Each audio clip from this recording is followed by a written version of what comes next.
सिरसा तेज की सभी वीडियो देखने के लिए पहले हमारे चैनल को सब्सक्राइब कीजिए और बेल आइकन को प्रेस कीजिए।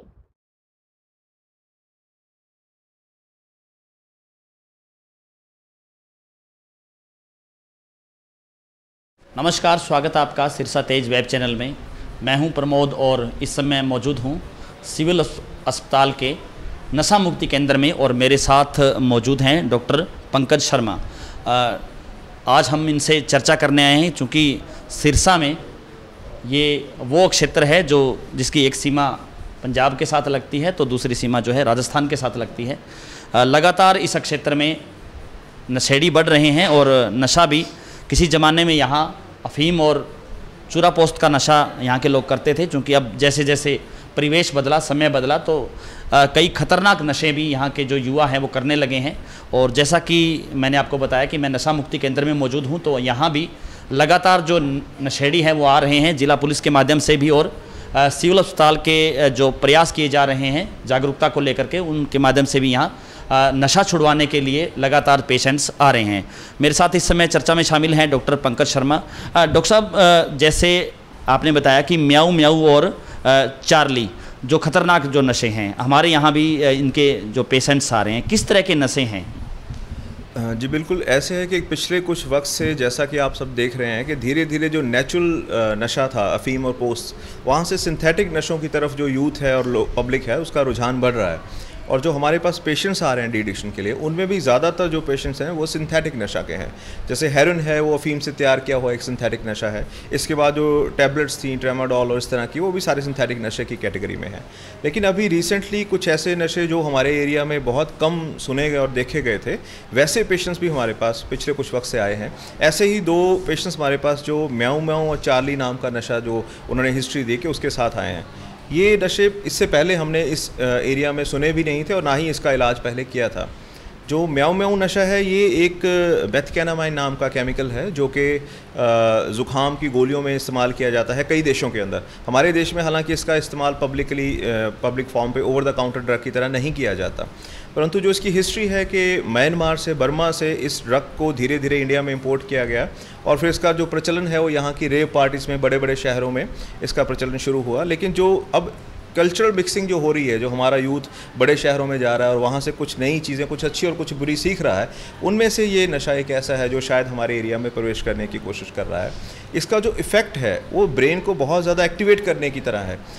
दिमाग एकदम से बहुत ज़्यादा असंतुलित हो जाता है, मरीज़ बिल्कुल चिल्लाना शुरू कर देता है या बहुत तेज़ गुस्से में आ जाता है। और इसका कंट्रोल भी अभी पूरी तरह से, क्योंकि इसके ऊपर जो लिटरेचर और साइंटिफिक स्टडीज़ हैं वो बहुत कम हुई हैं, तो हमारे पास बहुत ज़्यादा डाटा इसकी सपोर्ट में नहीं है और हमारे पेशेंट्स के ऊपर तो ऐसी स्टडीज़ बिल्कुल ही लैकिंग है। तो ये इस तरह की जो नशे का प्रचलन हमारे एरिया के लिए काफ़ी ख़तरनाक है। तो सर, किस तरह की जो है, जैसे चिट्टे की बात आपने कही कि चिट्टा भी यहाँ बढ़ रहा है, तो लगातार उनके भी पेशेंट आ रहे हैं और किस तरीके का ट्रीटमेंट यहाँ दिया जा रहा है?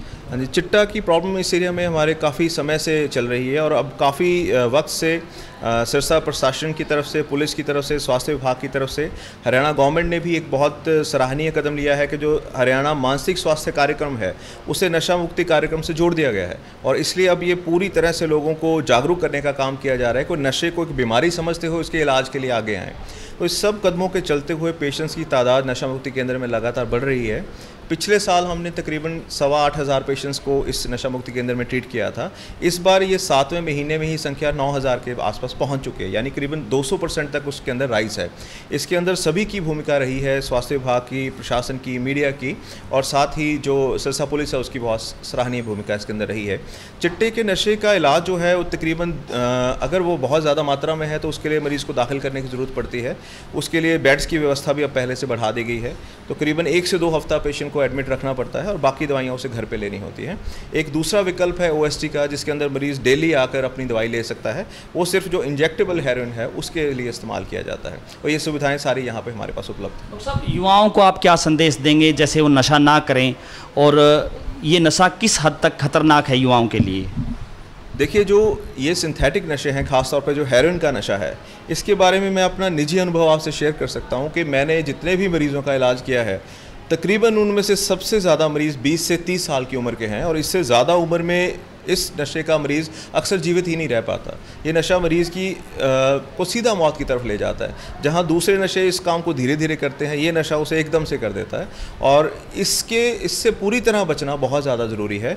तो यूथ के लिए एक बहुत इम्पॉर्टेंट बात यह है कि अपनी लाइफ की अहमियत को समझें, अपनी जवानी की अहमियत को समझें, और उससे क्रिएटिव कामों में, समाज के लिए किसी प्रोडक्टिव काम में लगाएं, और उसे इस तरफ ना लेके आएँ। वो जो भी अपने लिए जीवन का लक्ष्य रखते हैं उसका पीछा करें, ना कि नशे का पीछा करें। और अगर कभी किसी गलती के कारण या किसी के गुमराह किए जाने के कारण इसका शिकार हुए हैं तो जल्दी से जल्दी मदद के लिए पहुँचें। इसके लिए बहुत लंबा टाइम इंतज़ार करना उनके लिए बहुत नुकसानदायक हो सकता है। ये थे हमारे साथ नशा मुक्ति केंद्र के डॉक्टर पंकज शर्मा। हमारे साथ आप लगातार बने रहिए। सिरसा तेज के लिए हमारे YouTube चैनल को सब्सक्राइब कीजिए, और अगर ये वीडियो आप फेसबुक या ट्विटर पर देख रहे हैं तो हमारे पेज को फॉलो कीजिए। शुक्रिया।